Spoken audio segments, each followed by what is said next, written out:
Well, I'm delighted to say Tom Hulick has joined us, CEO of Strategy Asset Managers as well.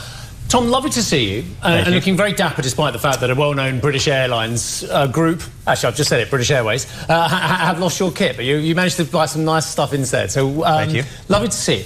Look, I remember in 2013 where global markets shuddered when there were ATM queues in Cyprus where they were worried about an 18 billion euro economy failing. 18 billion euro. Spin forward to 2026, when a company loses $600 billion worth of market cap in 3 sessions. Nobody blinks. I mean, yeah, they're thinking, okay, maybe it's a bit small-term issue, but maybe it's a good buying opportunity. The world has changed from when we used to worry about an 18 billion euro economy affecting the global system and a company losing over $500 billion now. Should we be more concerned at the moves we're seeing on SpaceX and elsewhere? Well, thanks for having me. You know, the markets are very fluid right now. There's a lot of liquidity out there, and the earnings momentum is going to take us, probably into next year and even the years to come. But as you tell, there's a lot of retail investors that are dominating the markets right now. Those retail investors are tending to stick towards the Mag 7 type of stocks. We're waiting for a broadening out to go. I don't think we're anywhere near some type of catastrophic failure in the markets. Too much liquidity out there, and the earnings momentum is very strong right now. You talk about earnings momentum, but not necessarily with these new companies that are coming to the market. Revenue momentum, I can see a path in many ways, but I don't see a profit momentum with a lot of these companies. In fact, a lot of companies have been pottering around on the wrong side of the balance sheet or the plus and minus column for quite a while. Is it the Amazon type situation where we're just going to give them the benefit of the doubt for 20 years? Well, we're a large cap manager, value growth, quant, momentum. We have an interest in some of the momentum stocks that are out there right now. Anthropic, SpaceX, and the IPOs that, as I said, create a lot of liquidity and momentum for retail investors out there. But we won't focus on something like that. We're looking at other stocks that are outside of those Mag 7 right now that are important to the continued growth of the markets. We do see small caps picking up, and we do like specific large cap stocks that we'll talk about soon. But just to finish, I think we've got quite a lot of time. So even those companies that have positive cash flow, right, have great revenues, that do have real profits in the real world, do have real dividends that people can reinvest and put into their 401k. The problem is they are getting all consumed by one story, and when there is that lack of diversity for growth, which is AI, my issue is historically when that happens, it can sometimes be very detrimental for the medium term, let alone the short term. It can be detrimental. AI is going to continue to grow earnings for companies in years to come.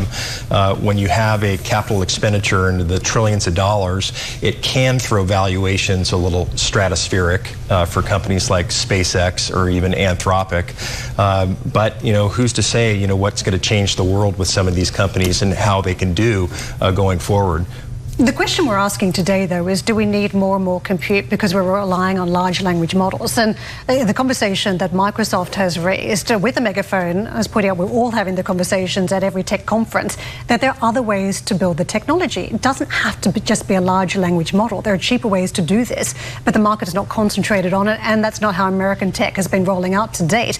So could there be a reset moment because the world wakes up and says, oh, we actually don't need to do it Anthropic, OpenAI's way? Well, I think we're in the early stages of AI at this point, and so we've got plenty of years to grow into it.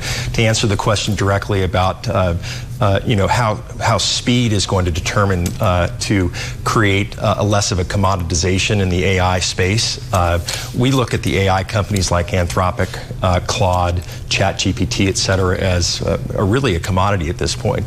They're doing basically the same thing for everybody, but they're improving daily. We will have greater efficiencies there, and there probably will be other solutions from Microsoft to come out and deliver a cheaper solution, but it really depends on how fast the speed of chips are communicating with each other, not just one chip, but multiple chips communicating.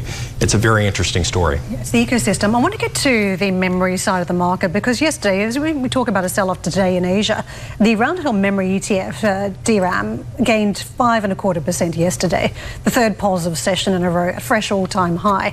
It feels more normal to see stocks retreat aggressively after such a strong run-up. That is a healthier sign, isn't it? Right. Well, you know, the summer months continue to see sometimes a pause in the overall markets. The valuations have gotten a little extended in the semiconductor and the AI market place.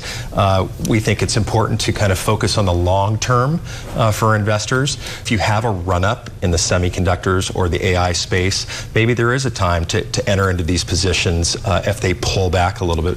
I don't think the momentum's going to stop, though. I really am optimistic about some of these companies and where we're going to see them in the future.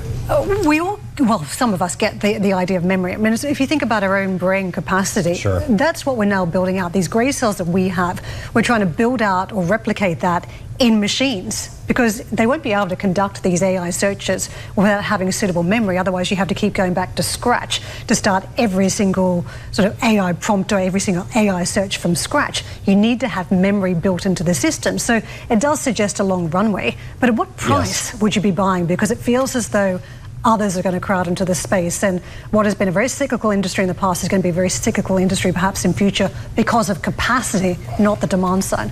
Well, I think it goes back once again to kind of the substack of how you get to a faster chip. Look at the energy and the energy a chip needs, and then we started talking about photonics, a big word right now. Instead of having copper wiring, you're using photonics, and that is now the focus out in my area in Los Angeles, Caltech, MIT, having chips communicate, as I said, faster with each other.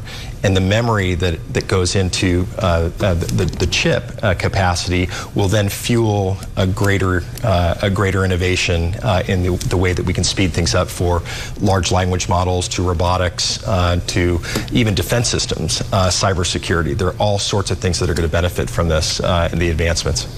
Tom, if I wanted to get away from the dominant theme, if I wanted to get away from it, and I wanted to diversify relatively safely, where would I be putting my money? Well, I think that the markets are sending a nice signal. The S&P 500 is a nice way to go, but as an active manager, we're obviously a stock picker. Exactly. We like value positions, we like momentum positions, but our portfolios in the market-oriented momentum case are doing quite well this year. We got ranked. But if I was still pretty concerned about the momentum, where it lies, and technology, where do I find a safe port in value stocks? Well, so outside of the Mag 7, we're focusing on companies like GE Vernova, Panasonic. I spoke to GE Vernova last week. Okay, great company. Once again, it's a spin-off from GE, and great earnings momentum there for the power industry. We like Panasonic. They make backup battery systems and supercapacitors to expand energy more efficiently and store it. And then you look at something like Lilly. Take a look at the biotech and pharma area. Very attractive to look, what's coming out for the advancements in biotech, GLP drugs, et cetera. So these are all AI related in a way, though. I mean, the first two you've mentioned are on the energy infrastructure side of AI, and even Eli Lilly, any advancements in future may be down to research that AI can unlock thanks to its brain capacity. Well, innovation's not going to stop. Technology's not going to slow down. That's the exciting part. If you look at where we were 5 years ago, 10 years ago, and where we are today, it really, the advancements in pharma and biotech are incredible. We're looking at cancer companies cancer vaccine companies that stop the reoccurrence of cancer. We've got a private company that we're working with right now. We look at how positive the obesity, the GLP drugs are helping people with obesity, and then how about anti-inflammation, cardiac, neurological, and just, pharma in general. I don't think enough people are talking about what could happen in the advancements, even with biomedical engineering and devices that can, create safer surgeries, more precision. It's an exciting time to be in biopharma in that area. I really believe that. Yeah, I think I'm seeing so much of excitement from the leaders in that industry. Sure. Nice to see you. Thank you very much. I hope our national flag carrier does a better job in the next 24 hours. They're doing a great job. Okay. Okay. Tom, lovely to see you. Tom Hulick, and have a great stay in London, CEO of Strategy Asset Managers.